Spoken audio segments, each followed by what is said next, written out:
Friends, today we dive into a story about desperation, power, and survival. Why is Donald Trump suddenly desperate for peace with Russia? Why is he willing to twist arms in Ukraine, pressure NATO, and gamble America's reputation just to strike a deal? The answer isn't just about Ukraine, it's about something far bigger. It's about the collapse of America's economic machine, the rise of Russia and China, and the terrifying reality that the US dollar may not be king for much longer. So, grab a coffee, sit tight, because what I'm about to lay out may change the way you see this war forever.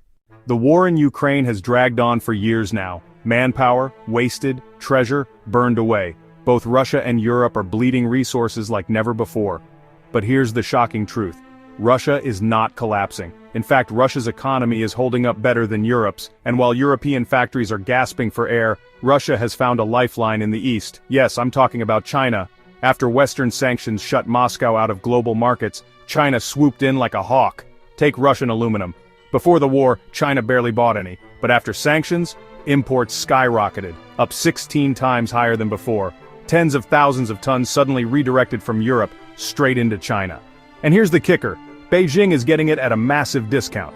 Reports suggest anywhere from 10 to 30% off, maybe even more.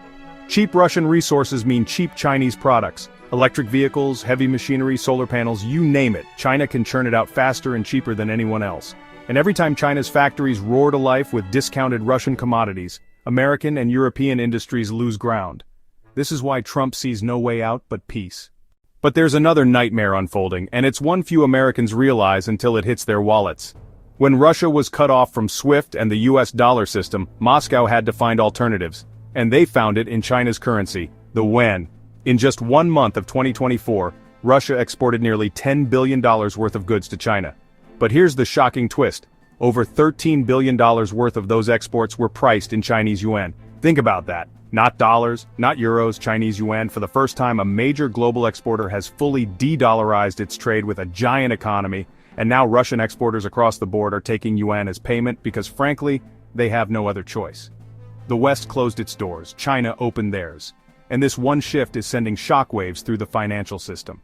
If the US dollar loses its status as the world's trade currency, America's ability to print and spend without consequences collapses. And this is why Trump is desperate. Let's talk numbers, because they tell the real story. The US national debt has now blown past $37 trillion. That's not just a big number. It's a mountain of IOUs that future generations will never be able to climb. And the interest payments alone? In the first 10 months of this year, the US paid $1 trillion just in interest. By the end of the year, it will hit at least $1.2 trillion. Think about that. America is now paying more on interest than it spends on healthcare, or even defense. This isn't sustainable. Not at 3% interest rates, not at 4%, not at all. Every uptick in rates pushes the US closer to default. And here's where it gets scary. To keep Trump's trade wars alive, the US government has to keep spending. Massive subsidies, bailouts, protectionist programs. But every dollar spent adds to the deficit. And every new bond issued means private investors demand higher yields.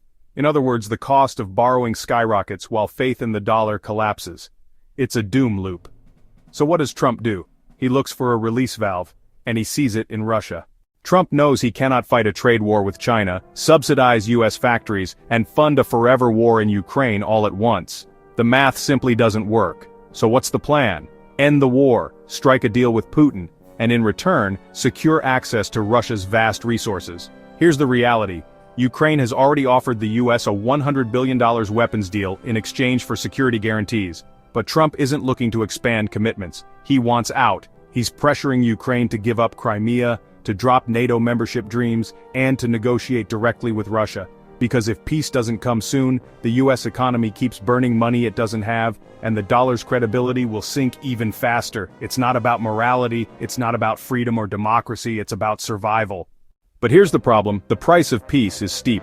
Putin's demands? Control of 5 Ukrainian regions, Luhansk, Donetsk, Kherson, Crimea, and beyond. These territories give Russia not only military depth but massive access to the Black Sea and control over critical minerals. If Moscow consolidates these regions, Russia instantly becomes a bigger player in global commodities. Oil, gas, rare earth minerals, you name it. And that's why the West is trapped in a lose-lose. If they keep fighting, they bleed money. If they surrender, Russia gains economic power for decades to come. But here's the twist that most people miss. Trump isn't just thinking about ending the war. He's thinking about rare earths, metals, and the global supply chain. Ukraine and Russia together sit on vast untapped mineral reserves.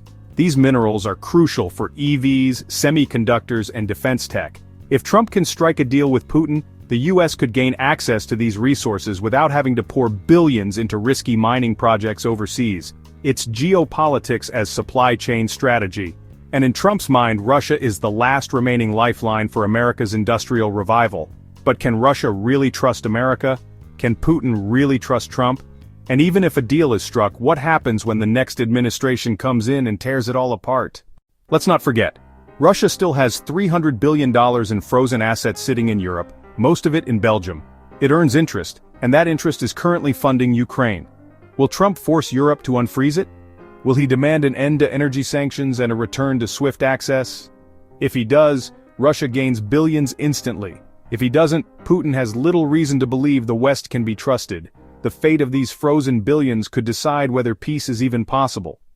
Here's the blunt truth. Russia is sitting in a commanding position. If peace talks fail, Western economies sink deeper into debt, inflation, and stagnation.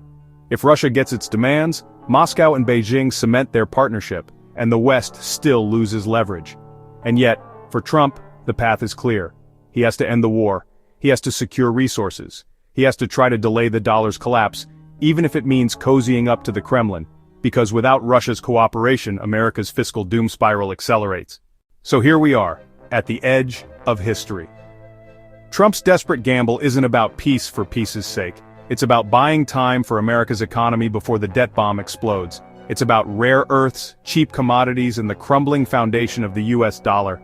But will this gamble succeed? Or will it plunge the world into an even deeper crisis? That's the question only time will answer. What do you think, friends? Is Trump playing a genius move to save America? Or is he walking straight into Putin's trap? Drop your thoughts in the comments. I read every one of them. Smash that like button to spread the word, and make sure to subscribe so you don't miss our next deep dive into the battles reshaping our world. Stay sharp, stay safe, and I'll see you in the next one.